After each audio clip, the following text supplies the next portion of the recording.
주변에서 주식이나 ETF로 큰 돈을 벌었다는 이야기를 들으면 마음이 급해지는데 막상 내가 사둔 자산은 거북이처럼 기어가기만 해서 답답하시죠? 남들은 저만치 앞서가는 것 같은 소외감에 결국 매도 버튼을 누르거나 자동이체를 해지해 버리곤 합니다. 하지만 장기 투자의 진짜 적은 자산의 대폭락이 아니라 바로 매일 마주하는 지루함입니다. 오늘 영상 단 하나로 99%의 투자자가 복리 눈덩이를 깨버리는 구조적인 이유를 완벽히 해체하고 당신의 계좌가 스스로 돈을 벌게 만드는 명확한 치트키를 공개합니다. 복리의 본질은 덧셈이 아니라 곱셈입니다. S&P 500 같은 훌륭한 지수 상품에 투자하면서도 개인 투자자들의 평균 수익률이 시장에 한참 못 미치는 이유는 주가가 평지처럼 지루하게 기어갈 때 자산을 헐어버리기 때문이죠. 복리 엔진은 총 3단계의 구간을 거치며 자산은 직선이 아니라 뒤로 갈수록 가파르게 솟구치는 곡선을 그립니다. 1단계는 바닥 구간으로 노동의 시간입니다.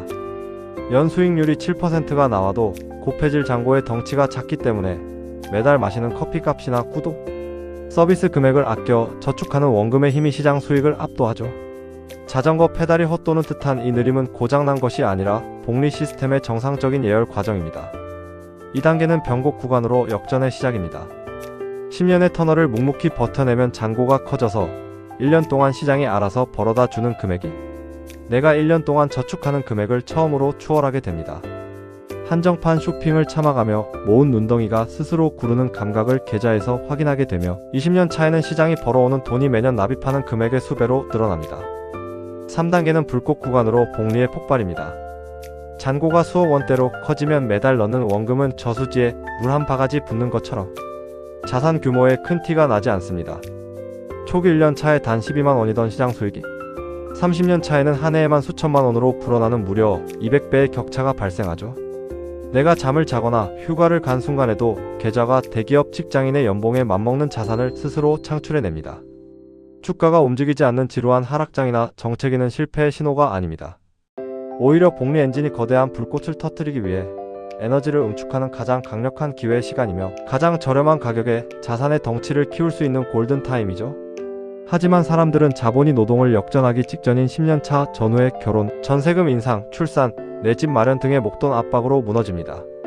이때 계좌를 건드리는 순간 복리의 시계는 다시 0으로 리셋되는 치명상을 입습니다. 이렇게 허무하게 무너지는 것을 막기 위해 우리가 매일 눈을 부릅뜨고 추적해야 할 유일한 이정표가 있습니다. 바로 14배의 법칙, 즉 임계잔고입니다.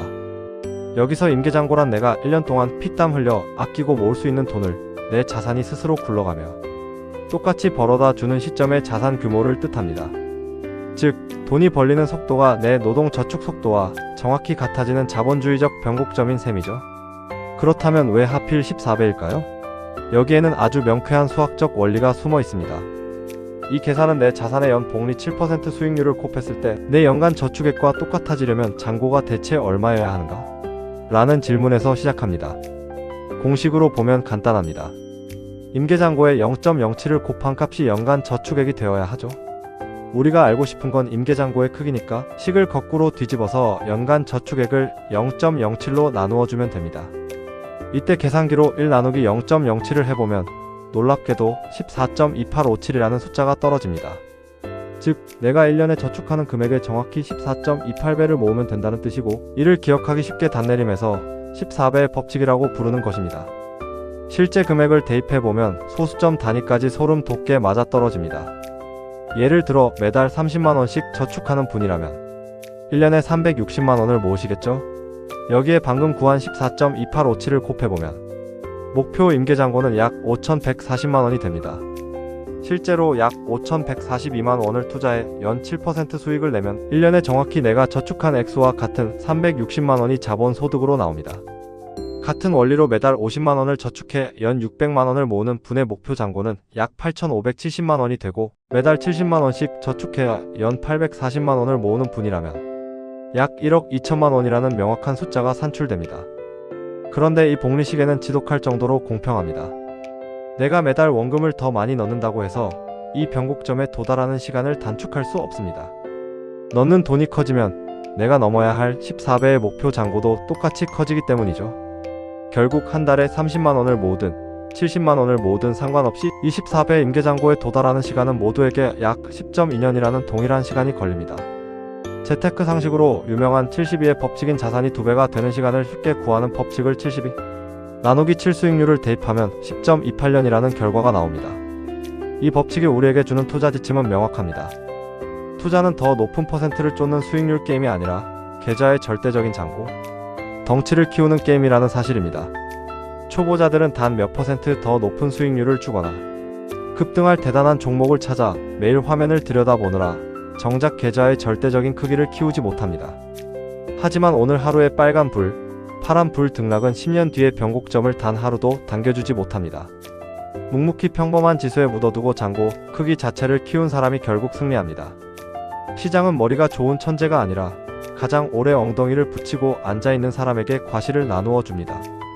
10년의 지루함을 버텨내는 인내심이야말로 돈을 주고도 남에게서 빌려올 수 없는 가장 값비싼 자산입니다. 그러니 오늘부터 확인해야 할 것은 오늘의 주가 등락이 아닙니다. 내 월급과 저축액을 기준으로 설정된 14배 임계잔고까지 현재 내 계좌가 얼마나 가까이 다가갔는지 그 거리만을 추적하고 묵묵히 자산을 채워 넣으시기 바랍니다. 오늘 내용이 유익하셨다면 좋아요와 댓글 부탁드리며 평생의 자산 파트너가 될 JB파파의 쉬운 경제 채널 구독과 알림 설정도 함께 부탁드립니다. 감사합니다.